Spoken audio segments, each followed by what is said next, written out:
Tutandikidde wano ku mboozi y'abakomediani bano okuli Maulana and Rain. Abantu abasinga nno abantu bano tebabategeera bulungi. Olw'olumu bagamba ono Maulana ono Rain.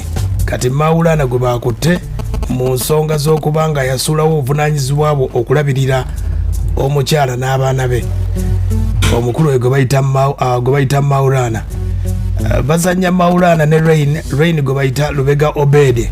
Oba gwe bayita Rain omusoyisoyi oyo omuddugavu. Kati Maulana ye munenenene omweru. Omukulu oyo gwe bayita Maulana Kasozi ow'engabi.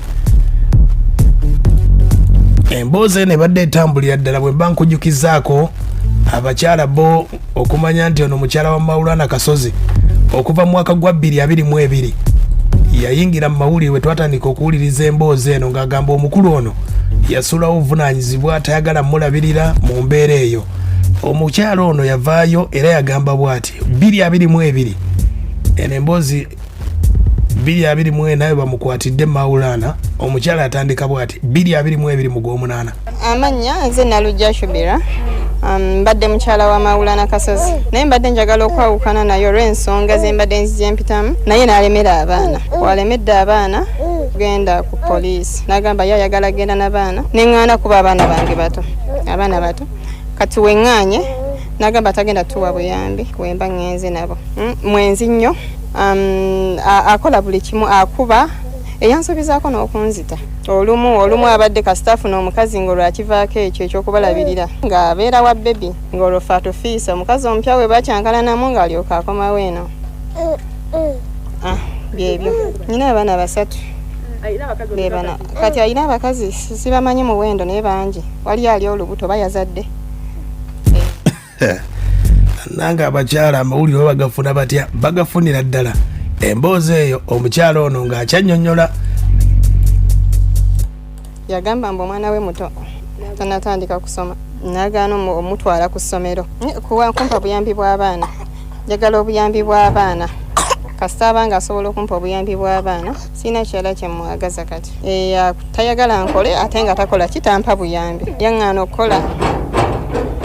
Yagamba tabeera na mukazi akola kyokka abakazi b'abalala bakola. Ye tayagala nkole, talina nsonga naye tayagala nkole. Okundabirira ayosa agambye kasita awasa kasita afuna bebi ng'olwo abafiisa mmwe. Mbadde ngezaako nenkubirako kati wuuyo mukulu wange ali awo mbadde nfuna benkubira ne bakola ki ne bannyamba. Naye nze kyensinga kati okwagala buyambi. Aya baasi okuva 2022 ensonga ezibadde zitambulira mu bayambako famire okuba ate nga zikkakkana naye ensonga zaaganye okukwatagana. Omukyala yasobodde okuba ate ng'emisango agitula buto. Emboozi eno yatandise wiiki ewedde okugizza mu mawulire era ng'omukyala ono yagenda ku poliisi ne mu kkooti ya Mwanga 2 ne bayisa ebiwandiiko biwalanti ebikwata Maulana. Maulana nno baamukwatidde nateeta olunaku lwajjo. Baamukwatidde wa mukyala namba 2. Baneiba balina olugambo bakubidde omukyala namba emu ono ne bamukubira ne bamugamba nti Maulana ali eno. Omukyala kwe kudduka ku poliisi nateete nga bagenda bakwata Maulana. Omukyala agamba nti obuyambi bukyaganye. Maulana ne bamutuusiza omulamuzi yamutegeezezza nti tagenda kubanga weeyimirirwa olw'ensonga bakunoonyezza nnyo ng'obatawaanya. Ne bamugamba alina okusasula miliyoni 10. Ezo nno kuliko school fees miliyoni 4.5. Endala za nyumba na za kulabirira baana miliyoni 10. Bw'aba taziina abeere yeeruzira emyezi 6 akoleko ekimu ku byo.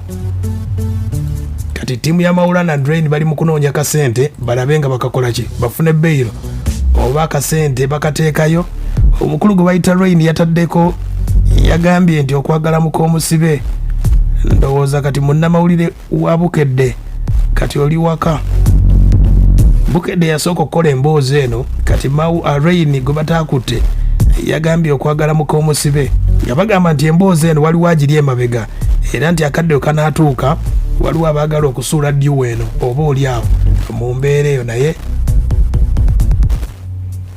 Rain obuvunaanyizibwa nga mukyala Maulana agamba bw'ati mbu omukulu ono ayagala kusooka kubeera nange okujja wano akwebakeko akuwa obuyambi.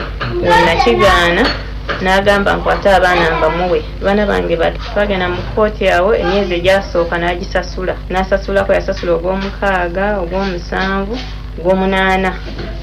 N'akomaawo n'agaana. Naye tampa buyambi okuva mu mwezi gw'omunaana tampa yadde 10. Nina okuliisa abaana, nina osasula rent abaana 3. Yagaana okumpa ssente. Emisango n'egitwala ne tugenda mu kkooti. Mu kkooti ne batuwa ebipapula, Maulana yabula. Mbadde ndi awo nga sirina kyakola ndi space. Aya basi kyasazeewo ne bamusiba. Omukyala takola ate abadde agenda okumuwa ssente bagambe ka bamusibe.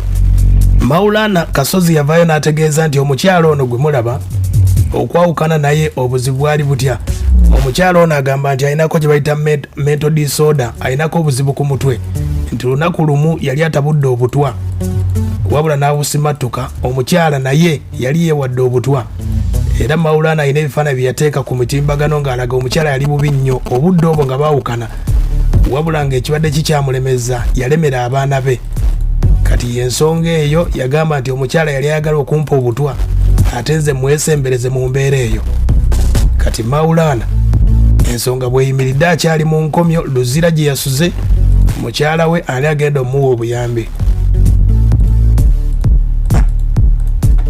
Buli omu alina ensobi ye, muliro guzikiza omuliro. Omukulu Mbaziira Tone bakwano ba Maulana boogedde bw'ati ku nsonga eno. Ebyo tubiyogedde tubirabye tubiwulidde nga babyogera. Waliwo n'obusobozi obw'okubanga omukazi ono baalinayo bino biguruupu by'abawala ebyo bimanyi ebirubu by'amagezi nga birowooza nti Maulana bw'ona omu blackmailinga in such a way oyinza okufuna ebingi. Kati abawi b'amagezi babeerayo eyo, so waliwo okubanga bituufu naye n'obutali butuufu bwabyo era tubibuusabuusa. Bisobola okubanga n'obutuufu si biki nga si bituufu. Abakyala bafaawo bwe mulaba osobola okubanga omukoledde ebintu mu January, February, March, April, May, June, July, mu September n'osikattira mu katini, naye ate n'osikattira mu September, mu October n'ozzaamu n'oyunga n'agamba omusajja tandabirira nga byaddala nga tolina kyakukola kakasansa eno. Tekitutuukangako, tusaba Katonda kigira kibeerayo eyo, naye era bwe kiba kituuseewo basebe banyabo temugamba ngu abayaaye ab'ebinyanyanyanya tebalabirira baana, bibeerayo. Abakazi bafaawo bazanya emizannyo egyo mu ngeri emu oba endala. Kitegedde Yesu n'akyogerako ki ku nsonga ya Maulana obutalabirira baana. Awuli ago twagawulidde, naye ng'ebiseera ebisinga ekitego ebintu ebireeta ebintu ebyo kisinziira ku ngeri gye muzze mutambulamu. Ebizibu ebibeerawo okuviira ddala emabega eri oluusi abantu abamu bo baba tebabimanyi. Oba oyogeddeko ne Maulana annyonnyola n'agamba nti nno omukazi ennyini yamwegezaamuko okumuwa obutwa. Kakati bw'obanga obeera mu nju n'omukazi nga wasimattukako obutwa bwe naye ng'okomawo n'akwaniriza n'akuwa n'emmere ne mubeera mu nju omwo, asobola okweyasimula oba oyasimuzi n'omusimbula n'oluyi ng'ekimukubiza si kweyasimula naye ng'obusungu bw'oyina eri emabega. Omusajja gwe kikubemu bwe kiba nga ddala Maulana kyeyayogedde nga kyadde kituufu nti omukazi yeegezaako kupa obutwa naye n'abwewa n'atulaga n'ebifaananyi ng'omukazi ali wali alambadde bwali kuba yabimukuba ng'aleese ebyeru. Kaakati oyo omukazi osobola okubeera naye, asobola n'okusaba nti mpayo omutwalo ng'owinamu 10 wano naye ng'olaba okuteeka omukono mu nsawo ogugyemu obusungu. Aya basi yeyo nno ba comedian Maulana and Rain, ekitegeeza woba obadde opangisa Maulana and Rain, Maulana yetaliiwo, Rain yaliwo, kitegeeza nti emirimu gigenda kubanga gyekwatamu oba oliawo. Performance ezo zijja kubanga zigekwatamu liwo yesinga okutambula.